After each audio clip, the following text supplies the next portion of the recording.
അത് കഴിഞ്ഞ് പിശാച് പറഞ്ഞപ്പോൾ പിശാച് പറഞ്ഞത് വിശ്വസിച്ചു.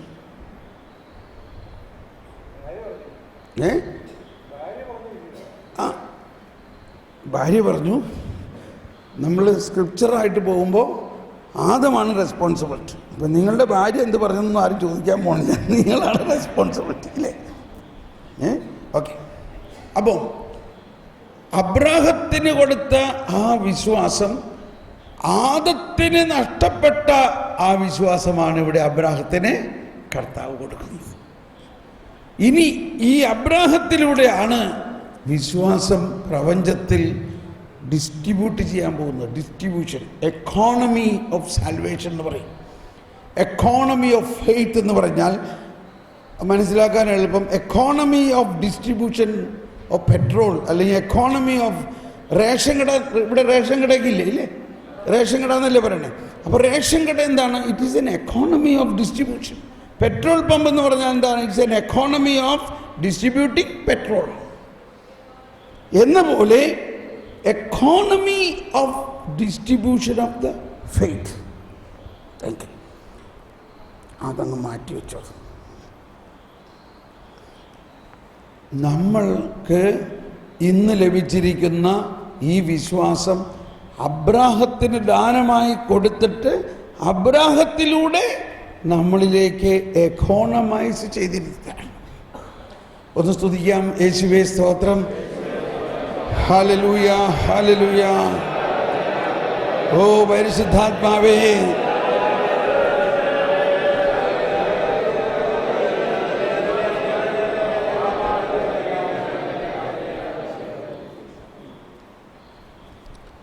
അബ്രാഹത്തിനോട് കർത്താവ് പറയാണ്. പിന്നെ അവർ മുന്നോട്ട് പോവുകയാണ്. അബ്രാം, നീ ഒന്ന് നോക്കിയേ, ഈ ആകാശത്തിലെ നക്ഷത്രങ്ങൾ നീ കാണുന്നില്ലേ? ഇവയെ നിനക്ക് എണ്ണാൻ പറ്റുമോ? ഇല്ല കർത്താവേ. എന്നാൽ ഞാൻ നിന്നോട് പറയുന്നു, ആകാശത്തിലെ നക്ഷത്രങ്ങൾ പോലെയും കടൽ തീരത്തെ മണൽത്തരികൾ പോലെയും ഞാൻ നിനക്ക് സന്താനങ്ങളെ നൽകും. അബ്രാഹം വീണ്ടും കുമ്പിട്ട് കിടന്നു ആരാധിച്ചുകൊണ്ട് ചിരിച്ചു. കാരണം അബ്രാഹത്തിൻ്റെ ഭാര്യ വന്ധിയാണ്. അബ്രാഹം വയസ്സ് ആയ ആളാണ്. പക്ഷേ അബ്രാഹം വിശ്വസിച്ചു. ഇപ്പം ഇവിടെ ആദ്യത്തെ പോയിന്റിലും രണ്ടാമത്തെ പോയിന്റിലും നമ്മൾ മനസ്സിലാക്കേണ്ടത് വിശ്വാസം എന്ന ദാനം അബ്രാഹത്തിന് പടിപടിയായിട്ട് കൊടുക്കുകയാണ്. അബ്രാഹത്തിന് വിശ്വാസം എന്ന ദാനം കൊടുക്കുമ്പോൾ ആ ദാനത്തിൻ്റെ ഉള്ളിൽ അടങ്ങിയിരിക്കുന്ന കണ്ടന്റ്, ഉള്ളടക്കമാണ് ഇവിടെ മനസ്സിലാക്കേണ്ടത്. ആദ്യത്തെ പോയിന്റ്, അബ്രാഹം ദൈവസ്വരം ശ്രവിച്ചപ്പോൾ, ഞാൻ ആകാശവും ഭൂമിയും സൃഷ്ടിച്ച ദൈവമാണ് ഞാൻ നിന്നോട് പറയുന്നതെന്ന് പറഞ്ഞപ്പോൾ ഫസ്റ്റ് കണ്ടന്റ്, അത് അബ്രാഹം വിശ്വസിച്ചു. അപ്പോൾ അതാണ് കർത്താവ് അരുളി ചെയ്തത് സംഭവിക്കും എന്ന് വിശ്വസിക്കുന്ന ആ ഒരു ഉള്ളടക്കം. അതാണ് മാതാവിനോട് എലിസമ്മ പറഞ്ഞത്, സ്ത്രീകളിൽ നീ അനുഗ്രഹീത, കാരണം കർത്താവ് അരുളി ചെയ്തത് സംഭവിക്കുമെന്ന് നീ വിശ്വസിച്ചു. അത് മാതാവിന് കിട്ടിയത് അബ്രാഹത്തിൽ നിന്നാണ്. നമ്മൾക്കും ഇത് തന്നെയാണ്. ഇപ്പം എന്നോട് പറഞ്ഞു, നീ ഈ ജോലിയും ഇതെല്ലാം വിട്ട് എൻ്റെ സുവിശേഷം പ്രഘോഷിക്കാൻ വരുവിൻ. ഞാൻ അന്ന് വരെ സുവിശേഷം പ്രഘോഷിക്കുന്ന കാര്യം എൻ്റെ സ്വപ്നത്തിൽ പോലും ചിന്തിച്ചിട്ടില്ല. ഞാൻ വളരെ പ്രത്യേക തരത്തിലുള്ളൊരു എഞ്ചിനീയറായിരുന്നു. പക്ഷേ ഞാനത് വിശ്വസിച്ചു. എന്തുകൊണ്ട്? വിശ്വാസം എന്ന ദാനം എൻ്റെ മാമോദീസായിലൂടെ എന്നിൽ നൽകപ്പെട്ടിട്ടുണ്ട്. It is എക്കോണമൈസ്ഡ്. അത് എന്നിൽ ട്രാൻസ്ഫർ ആയിട്ടുണ്ട്.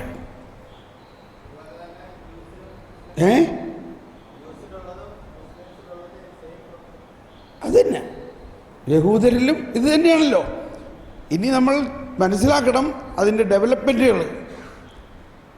അപ്പോൾ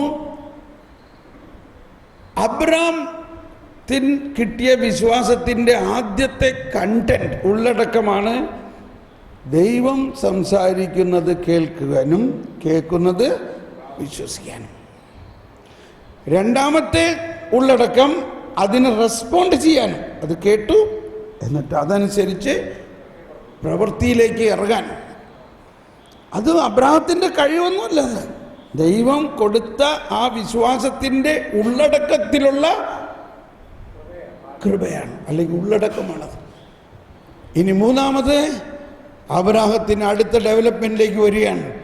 നിനക്ക് വയസ്സായ ഭാര്യ വന്ധ്യയായ അബ്രാമിനോട് പറയുകയാണ്, നിനക്ക് കുഞ്ഞുണ്ടാവും. അബ്രാഹത്തിന് മാനുഷികമായി, ഇപ്പം ഇവിടെ എല്ലാം നമ്മൾ ഈ പറഞ്ഞ മാനുഷികമായ ശക്തിയിലൂടെ അല്ല നമ്മളിൽ ദൈവാനുഭവം ഉണ്ടാകുന്നത്, മറിച്ച് ദൈവത്തിൻ്റെ ദാനവും ദൈവത്തിൻ്റെ വിശ്വാസത്തിലൂടെയാണ്. അപ്പോൾ അബ്രാഹത്തിന് യാതൊരു കഴിവില്ല. അബ്രാം വയസ്സാണ്, ആയി, ഭാര്യ വന്ധ്യയാണ്. പക്ഷേ അബ്രാമിന് അന്ന് ദൈവം കൊടുത്ത വിശ്വാസത്തിൻ്റെ ഉള്ളടക്കത്തിൽ അടങ്ങിയത് എന്താണ്? ഈ വയസ്സുകാലത്തും നിനക്ക് കുഞ്ഞുണ്ടാകും, കാരണം ദൈവത്തിനൊന്നും അസാധ്യമല്ല എന്ന് അബ്രാം വിശ്വസിച്ചു. ഒന്ന് കൈവീശിയേ, യേശുവേ സ്തോത്രം, ഹല്ലേലൂയ, ഹല്ലേലൂയ, ഹല്ലേലൂയ.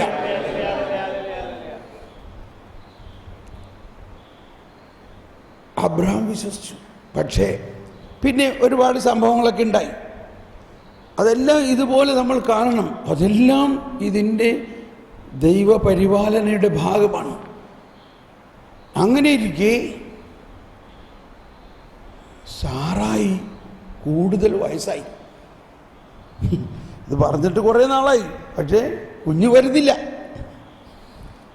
വരാണ്ടായപ്പോഴാണ് സാറായി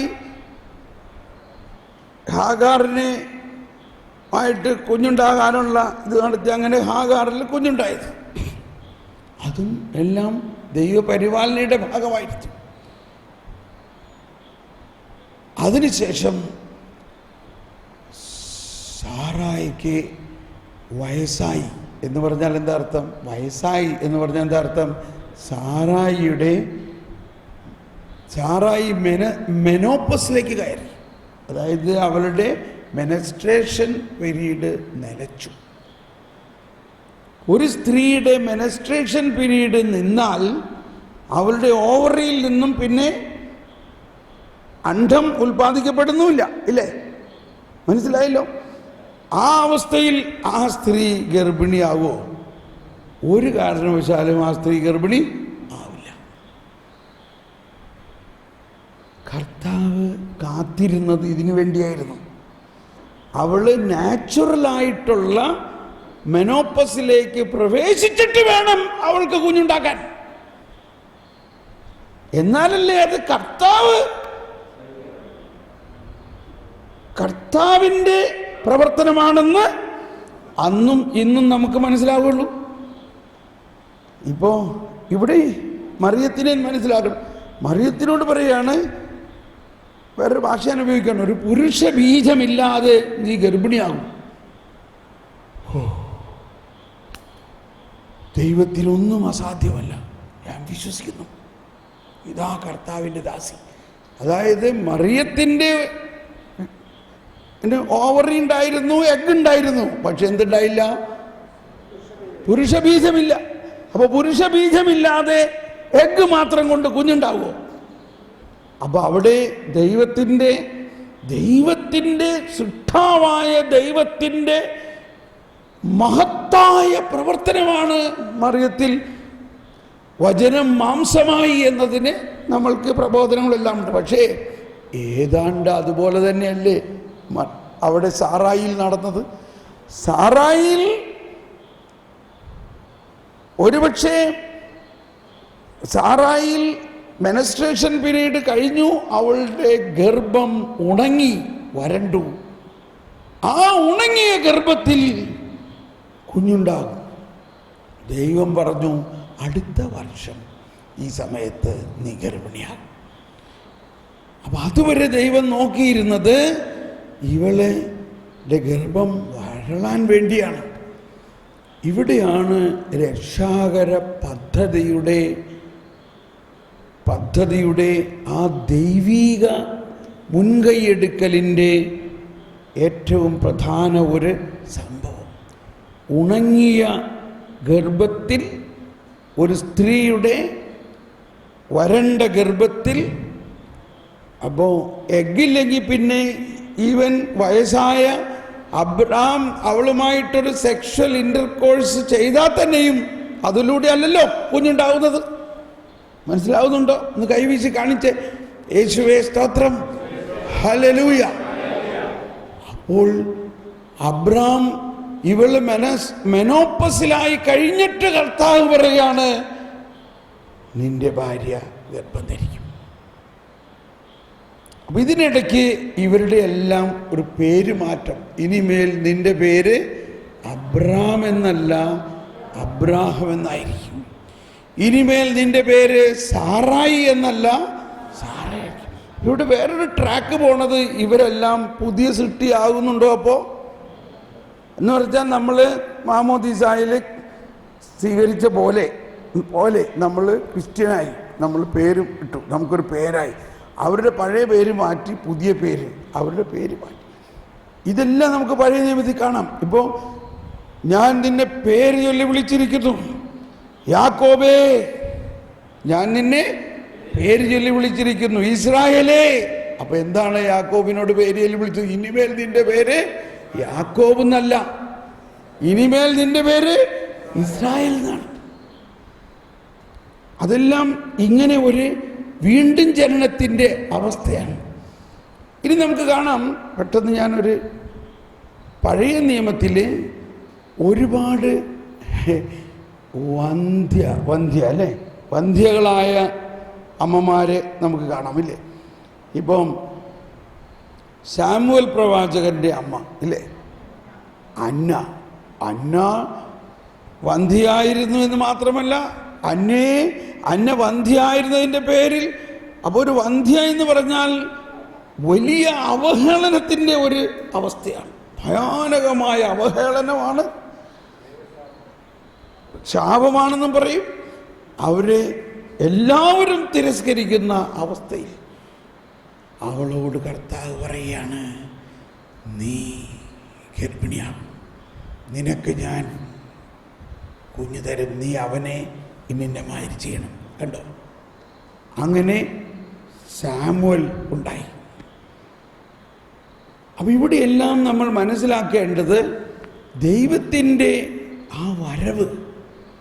പിന്നെ നമുക്ക് കാണാം സാംസന്റെ അമ്മ മനോവയുടെ ഭാര്യ വന്ധ്യയായിരുന്നു, ഗർഭിണിയായി, കർത്താവിൻ്റെ ഇടപെടൽ.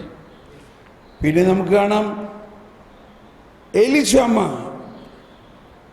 വന്ധ്യയായിരുന്നു, എന്നാൽ ഗർഭിണിയാവുന്നു.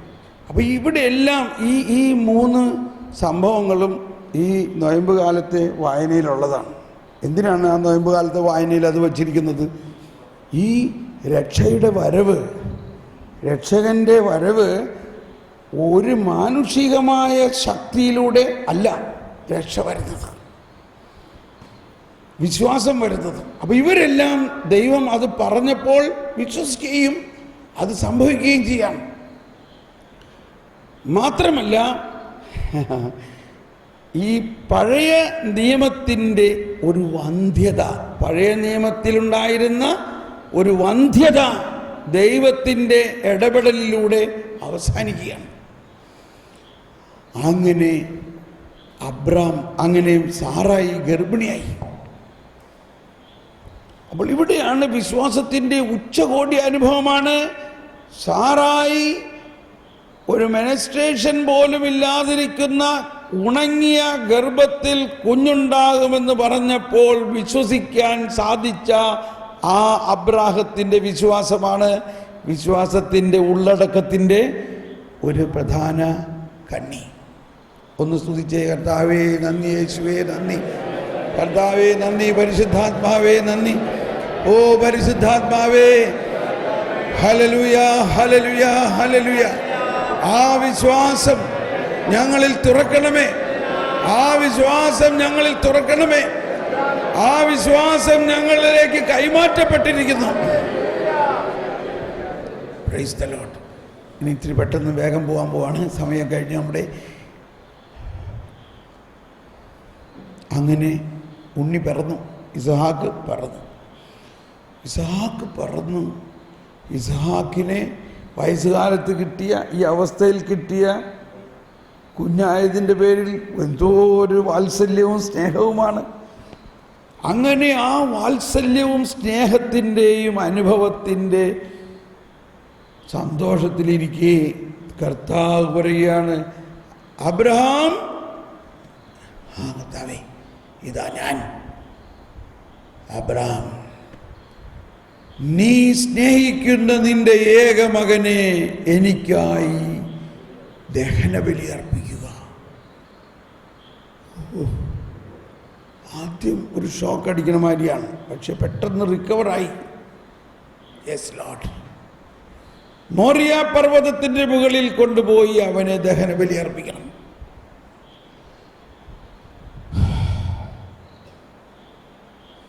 എന്തെല്ലാം കോളിളക്കങ്ങളാണ് ഇപ്പോൾ അബ്രാഹത്തിൻ്റെ മനസ്സിലുണ്ടാകുന്നത്.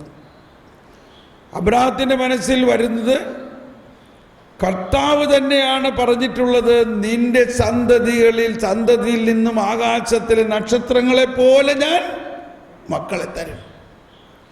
ആ ഉടമ്പടി ദൈവം ഒരിക്കലും പിന്നോട്ട് പോകില്ല. അത് ദൈവം നമ്മളോട്, അബ്രാഹത്തിനോട് ചെയ്തിട്ടുള്ള ഉടമ്പടിയാണ്. ദൈവം അബ്രാഹത്തിനോട് ചെയ്തിട്ടുള്ള ഉടമ്പടിയാണ്. അപ്പോൾ അബ്രാം വിശ്വാസത്തിൻ്റെ അടുത്ത വലിയ ഖനി തുറക്കുകയാണ്. അതായത് ഉടമ്പടിയിൽ ദൈവം മാറ്റം ഉണ്ടാവില്ല. അങ്ങനെ മാറ്റമില്ലാത്ത ഒരു ഉടമ്പടി നിലവിൽ നിൽക്കെ ദൈവം പറയുകയാണ്, മകനെ ബലിയർപ്പിക്കാൻ എന്ന് പറഞ്ഞാൽ അതിൻ്റെ അകത്ത് വേറെ ഒരു വലിയ ദാനമുണ്ട്. Price the Lord. ഒന്ന് സ്തുതിച്ച് പ്രാർത്ഥിച്ചേ. പരിശുദ്ധാത്മാവേ നന്ദി, യേശുവേ സ്തോത്രം, ഹല്ലേലൂയ ഹല്ലേലൂയ. ഓ പരിശുദ്ധാത്മാവേ, ആ ദാനം തുറക്കണമേ, ആ ദാനം തുറക്കണമേ. ഞങ്ങളുടെ വിശ്വാസം വർദ്ധിപ്പിക്കണമേ, ഞങ്ങളുടെ വിശ്വാസം വർദ്ധിപ്പിക്കണമേ, ഞങ്ങളുടെ വിശ്വാസം വർദ്ധിപ്പിക്കണമേ. അബ്രാഹം അതിരാവിലെ എഴുന്നേറ്റ് ഭാര്യയോട് പറഞ്ഞില്ല. അത് വേറെ കാര്യം, പറയാഞ്ഞത് വേറെ, അവർ തമ്മിൽ പ്രയാസമൊന്നും ഉണ്ടായിട്ടല്ല. പിന്നീട് ഞാൻ പറയാം എന്തുകൊണ്ടാണ് പറയാൻ. കഴുതയ്ക്ക് ജീനിയിട്ട് 2 അടിമകളെയും അല്ലെങ്കിൽ വേലക്കാരുമായിട്ട് മകനെ ദഹിപ്പിക്കാനുള്ള വിറകും അവനെ ഇറക്കാനുള്ള കത്തിയും എല്ലാ സന്നാഹങ്ങളുമായിട്ട് അബ്രാം മുന്നോട്ട് പോവുകയാണ്. 3 ദിവസത്തെ നടപ്പാണ്. ആ 3 ദിവസത്തെ നടപ്പ് കഴിഞ്ഞപ്പോൾ തല ഉയർത്തി നോക്കിയപ്പോൾ ഇതാ മോറിയ പർവ്വതത്തിൻ്റെ മുകൾ ഭാഗം കണ്ടു. ഈ മോറിയ പർവ്വതത്തെക്കുറിച്ചൊന്ന് മനസ്സിലാക്കണം. ഈ മോറിയ പർവ്വതത്തിലാണ് ദാവീദ് രാജാവിനോട് കർത്താവ് പറഞ്ഞത് ജെറുസലേം ദേവാലയം പണിയാൻ. കാരണം അവിടെയാണ് അബ്രാം ബലിയർപ്പിച്ചിട്ടുള്ളത്. ആ മോറിയ പർവ്വതത്തിൽ അബ്രാം ബലിയർപ്പിച്ച സ്ഥലത്താണ് ജെറുസലേം ദേവാലയം പണിതത്. ആ ജെറുസലേം ദേവാലയമാണ് പിന്നീട് മുഴുവനും നശിപ്പിക്കപ്പെട്ടത്. ആ നശിപ്പിക്കപ്പെട്ട ജെറുസലേം ദേവാലയം യേശുവിൻ്റെ വരവിന് കുറച്ച് മുമ്പ് ഹെരോദേസിൻ്റെ കാലത്ത് 46 സംവത്സരം കൊണ്ട് പുതുക്കിപ്പണിതത്. ആ പുതുക്കിപ്പണിത ജെറുസലേം ദേവാലയത്തെ നോക്കിയിട്ടാണ് ഈശോ പറഞ്ഞത്, ഇത് കല്ലിന്മേൽ കല്ല് ശേഷിക്കില്ല എന്നും. അങ്ങനെ AD 70 അത് പൂർണ്ണമായിട്ട് നശിപ്പിക്കപ്പെട്ടത്. ആ ജെറുസലേം ദേവാലയത്തിൻ്റെ സ്ഥലത്താണ് ഇന്ന് ഒരു മുസ്ലിം മോസ്ക് ഉള്ളത്. അവർ പറയുന്നത് ഞങ്ങളുടെ പിതാവായ അബ്രാഹാം ഇസ്ഹാക്കിനെ ബലിയർപ്പിച്ച സ്ഥലം ഞങ്ങളുടെ അവകാശമാണ് എന്ന് പറഞ്ഞ് അവരവിടെ ഇപ്പം അവിടെ ഒരു മോസ്കാണ്. ആ ജെറുസലേം ദേവാലയത്തിൻ്റെ മതിലുകളാണ് നമ്മൾ വിശുദ്ധ നാട് സഞ്ചരിക്കുമ്പോൾ കാണുന്നത്. ആ ജെറുസലേം മോറിയ പർവ്വതത്തിൻ്റെ താഴ്വാരത്തിലാണ് ഞാൻ പറഞ്ഞു ദാവീദ് വിലാപകാലം ആലപിച്ചുകൊണ്ട് ഒലിവുമലയിലേക്ക് കയറിയതും ഗദ്രിയോൺ വാലി, ആ ജെറുസലേം ദേവാലയത്തിൻ്റെ താഴ്വാരത്തിൽ തന്നെയാണ് ഈശോയും വിലാപകാലം ആലപിച്ചതെല്ലാം. അപ്പോൾ ഇതിൻ്റെ എല്ലാം പശ്ചാത്തലം ഒരുങ്ങുന്നത് അബ്രാഹാം ആ താഴ്വരയിലൂടെ തൻ്റെ മകനെയുമായിട്ട് യേശു കുരിശ് ചുമന്നുകൊണ്ടുപോയ ആ വഴിയിലൂടെ അബ്രാഹാം തൻ്റെ മകൻ്റെ ചുമലിൽ അവനെ ദഹിപ്പിക്കാനുള്ള മരക്കഷ്ണവുമായിട്ട് മുന്നോട്ട് പോവുകയാണ്. ഇവിടെ വലിയൊരു പോയിന്റുണ്ട്. അബ്രാഹാം അവിടെ ചെന്നപ്പോൾ തൻ്റെ കൂടെ ഉണ്ടായിരുന്ന വേലക്കാരോട് പറഞ്ഞു, നിങ്ങൾ ഇവിടെ കഴുതയുമായിട്ട് നിൽക്കുവിൻ, ഞാനും മകനും മുകളിൽ പോയി ബലിയർപ്പിച്ച് തിരിച്ചു വരാം. Price the Lord. എന്താണ് പറഞ്ഞത്? ഒന്ന് കൈവീശി എല്ലാവരും കൈ ഉയർത്തി പറഞ്ഞേ, ഞാനും മകനും മുകളിൽ പോയി ബലിയർപ്പിച്ച് തിരിച്ചു വരാം. ഇതാണ് വിശ്വാസത്തിൻ്റെ ആ ഖനിയിലെ അടുത്ത ഏറ്റവും ആഴമായ ഖനി.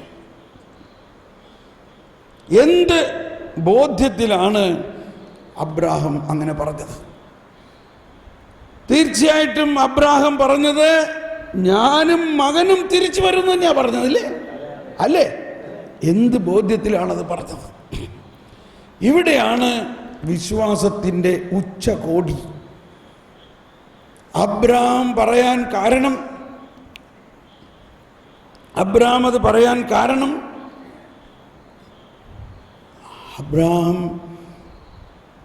അബ്രാഹാത്തിന് മനസ്സിലായിരിക്കുന്നു, ദൈവം ഉടമ്പടിയിൽ നിന്നും മാറ്റില്ല. അതായത് ഇവനിലൂടെയാണ് ലോകം മുഴുവനും അനുഗ്രഹിക്കേണ്ടതെന്നുള്ള ഉടമ്പടിക്ക് മാറ്റമില്ല.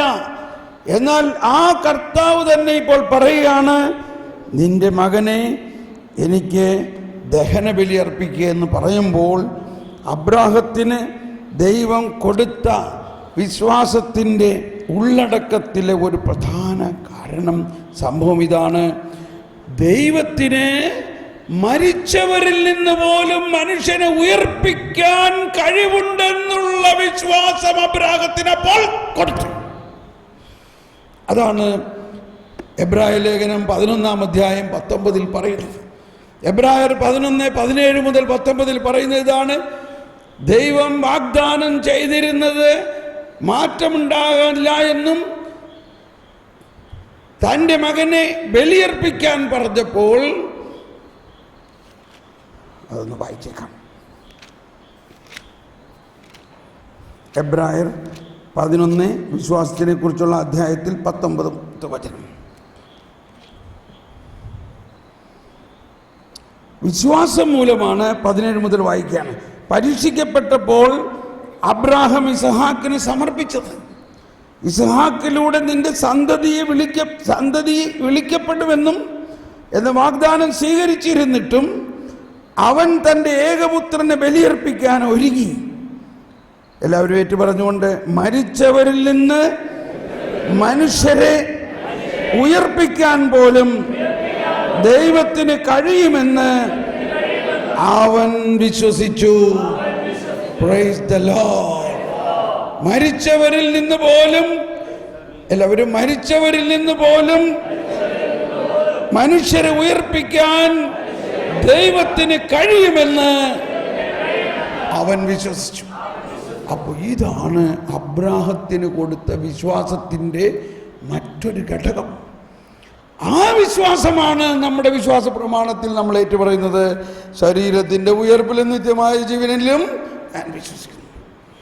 ഇന്ന് നമുക്ക് ആ വിശ്വാസം കിട്ടാനുള്ള കാരണവും ഈ മനുഷ്യർ ഉയർക്കുന്നതിൻ്റെ കാരണവും ദൈവം ആ വിശ്വാസം, ആ അവസ്ഥയിലുള്ള വിശ്വാസം കൊടുത്തിരിക്കുന്നു. ആ വിശ്വാസത്തിൻ്റെ പേരിലാണ് അബ്രാഹാം പറയുന്നത്, നിങ്ങൾ കഴുതയുമായിട്ട് ഇവിടെ നിൽക്കുവിൻ, ഞാനും മകനും മുകളിൽ പോയി ബലിയർപ്പിച്ച് തിരിച്ചു വരാം.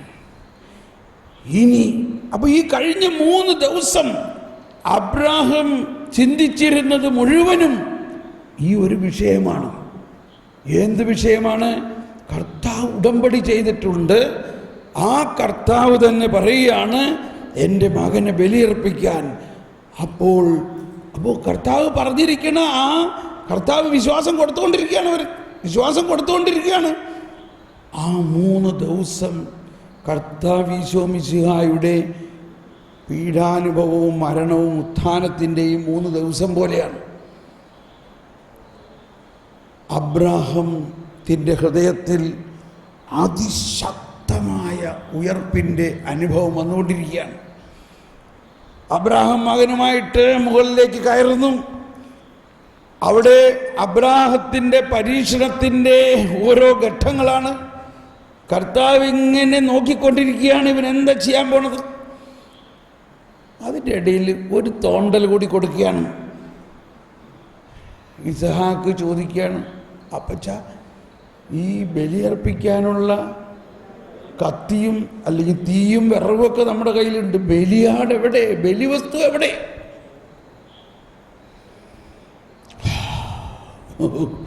സ്വന്തം ഞാൻ ഇത്രയും സ്നേഹിക്കുന്ന ഈ മകനെയാണ് കർത്താവ് ബലിയർപ്പിക്കാൻ പറയുന്നത്. പക്ഷേ അബ്രാഹം മിണ്ടിയില്ല, അവനോട് ഇതൊന്നും പറഞ്ഞില്ല. കാരണം അബ്രാഹത്തിന് അറിയാം ഇത് കാറ്റ് മാറി വീശും. അബ്രാഹം പറഞ്ഞു, കർത്താവ് തന്നെ അത് കാണിച്ചു. അതെല്ലാം കർത്താവിലേക്കാണ് കൊടുക്കണേ. അങ്ങനെ മുകളിൽ ചെന്ന് അബ്രാഹം കല്ലുകൾ നിരത്തി വെച്ച് ഒരു ബലിപീഠമുണ്ടാക്കി, അതിൻ്റെ മീതെ വിറക് വെച്ചു. ഇസാക്ക് അവിടെ ഇവിടെ നോക്കണുണ്ട്, എന്താണ് ഈ പപ്പ ചെയ്യാൻ പോണത്, എങ്ങനെയാണ് ഈ ബലി നർപ്പിക്കാൻ പോകുന്നത്.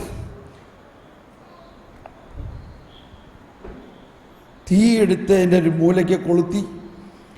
എന്നിട്ട് സാവധാനം അബ്രാഹം പ്രാർത്ഥിച്ചു, കർത്താവേ ഇതാ ഞാൻ തയ്യാറായിരിക്കുന്നു, നീ ആഗ്രഹിക്കുന്ന തരത്തിൽ നീ തന്ന എൻ്റെ ഏകമകന് നിനക്കായി ബലിയർപ്പിക്കാൻ ഞാനിതാ തയ്യാറാണ് എന്ന് പറഞ്ഞുകൊണ്ട് തിരിഞ്ഞ് ഇസഹാക്കിൻ്റെ കൈകളിൽ പിടിച്ചു.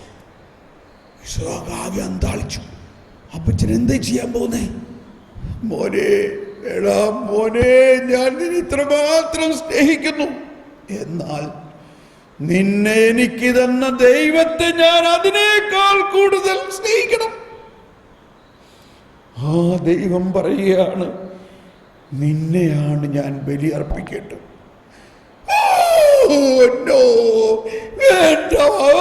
എന്നെ കൊല്ലല്ലേ അപ്പച്ച, അപ്പച്ച എന്നെ കൊല്ലല്ലേ, എന്നെ കൊല്ലല്ലേ.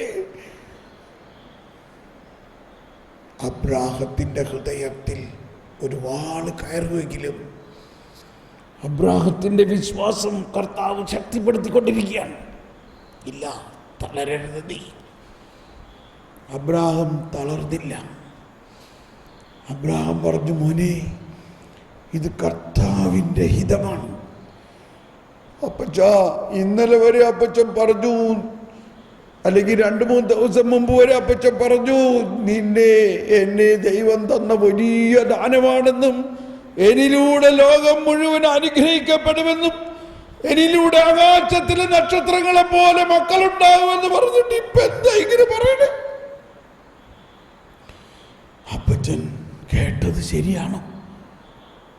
മോനെ, ദൈവത്തിൻ്റെ ശബ്ദം എനിക്ക് കൃത്യമായി അറിയാം. പിന്നെ എന്നെ എന്തിനാണ് ഇങ്ങനെ കൊല്ലണത്? ദൈവത്തിനോട് പ്രാർത്ഥിക്കാൻ എന്നെ കൊല്ലരുത്. മോനെ, ഇത് ദൈവത്തിൻ്റെ ഹിതമാണെന്ന് എനിക്കറിയാം.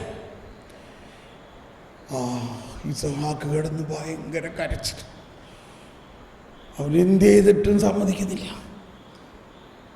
അവസാനം അബ്രാഹാം ഇസഹാക്കിൻ്റെ കണ്ണിലേക്ക് നോക്കി, മോനെ, നീ എൻ്റെ കണ്ണിലേക്കൊന്ന് നോക്കി. നിനക്കറിയോ ദൈവം നമുക്ക് തന്നിരിക്കുന്ന വിശ്വാസത്തിൻ്റെ ഉള്ളടക്കം എന്താണ്?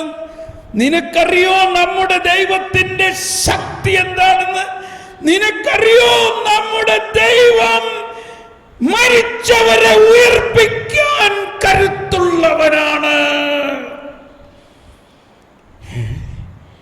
നിന്നെ ഞാൻ ബലിയർപ്പിക്കുകയാണെങ്കിലും നിന്നെ ഉയർപ്പിച്ച് വീണ്ടും ജീവൻ നൽകാൻ കഴിവുള്ളവനാണ് ദൈവം.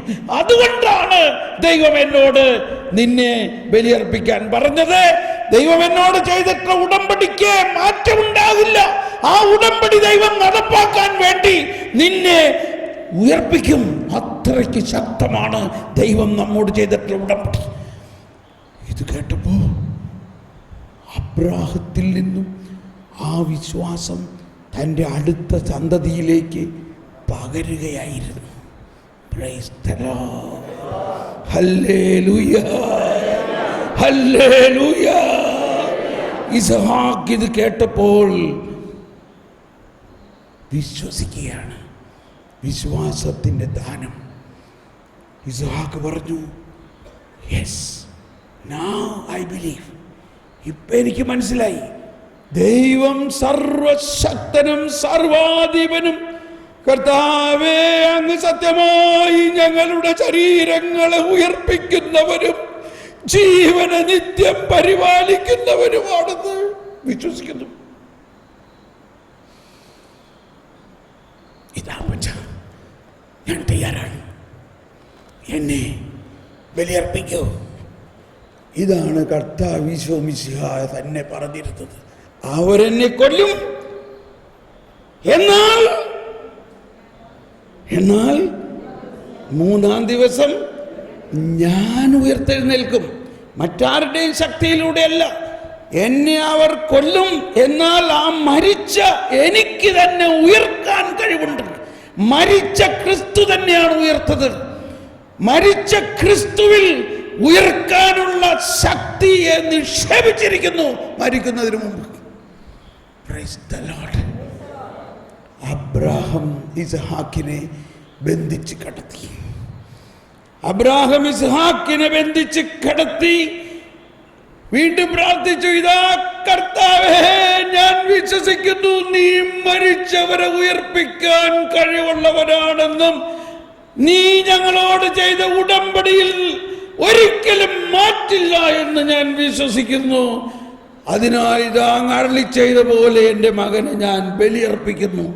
കത്തി കഴുത്തിൽ വീശിയപ്പോൾ പെട്ടെന്ന് മാലാഖ കൈക്ക് പിടിച്ചു, കത്തി വലിച്ചെടുത്തു. കത്തി എവിടെ പോയി? കത്തി കാണാനില്ല. ഇല്ല കർത്താവേ, ഞാൻ ഇവനെ അറക്കും, ഞാൻ ഇവനെ ബലിയർപ്പിക്കാൻ തയ്യാറാണ്.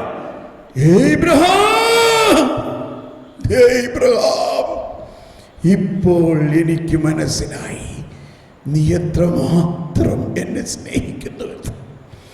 നീ നിന്റെ ഏകജാതനെ പോലും എനിക്ക് തരാൻ മടിക്കായികയാൽ ഞാൻ നിന്നോട് ശപഥം ചെയ്യുന്നു. Praise the lord. ഞാൻ നിന്നോട് ശപഥം ചെയ്യുന്നു, നിന്റെ സന്തതിയിലൂടെ ഈ ലോകമെല്ലാം അനുഗ്രഹിക്കപ്പെടും. Praise the lord. ആ ശപഥം, ആ ഉടമ്പടി, ഈ രണ്ട് കാര്യങ്ങളിൽ നിന്ന് ദൈവത്തിന് പിന്നോട്ട് പോകാൻ പറ്റുമോ?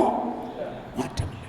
ആ ഉടമ്പടിയും ശപഥവും ആണ് യേശുക്രിസ്തുവിൽ വിശ്വസിക്കുമ്പോൾ നമ്മളിൽ പ്രവർത്തനമാകുന്നത്. Price the Lord.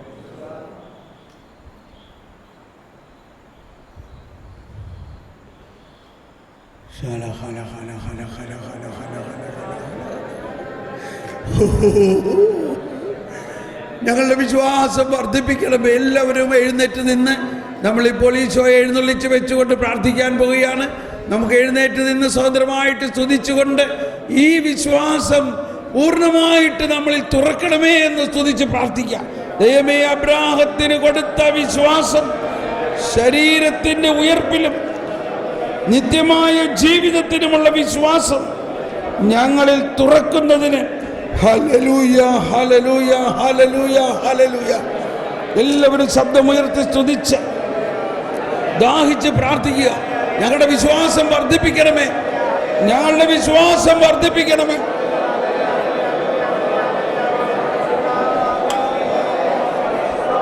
വിശ്വാസം വർദ്ധിപ്പിക്കണമേ, വിശ്വാസം വർദ്ധിപ്പിക്കണമേ. സ്തുതിച്ച് പ്രാർത്ഥിക്കുക. വിശ്വാസം വർദ്ധിപ്പിക്കണമേ. Hallelujah, hallelujah, hallelujah.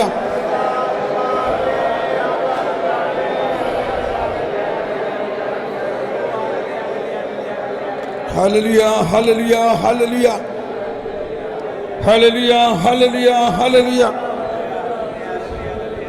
എല്ലാവരും സ്തുതിച്ച് പ്രാർത്ഥിക്കുക.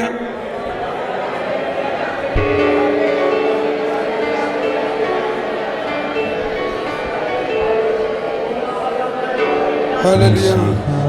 കർത്താവേ, മാനവരക്ഷകനേ, നരനു വിമോചനമേകിടുവാൻ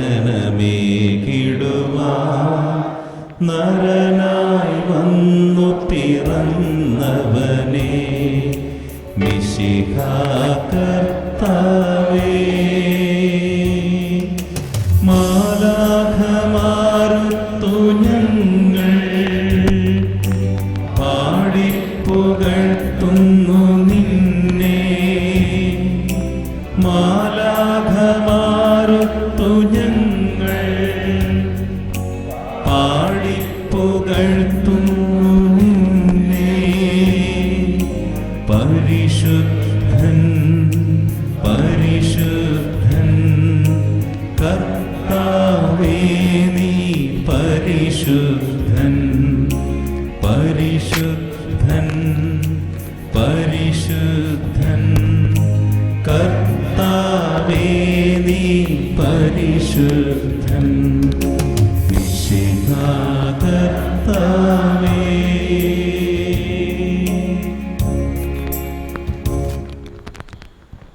പൂർണ്ണമായി കർത്താവെ നന്ദി പറഞ്ഞുകൊണ്ട് അബ്രാഹം ദൈവം കാണിച്ചു കൊടുത്ത ആ നക്ഷത്രങ്ങളിൽ ഒരാൾ നമ്മളാണ്. ആണോ? ആണോ? അതെ. അബ്രാഹത്തിന് കൊടുത്ത ആ വിശ്വാസം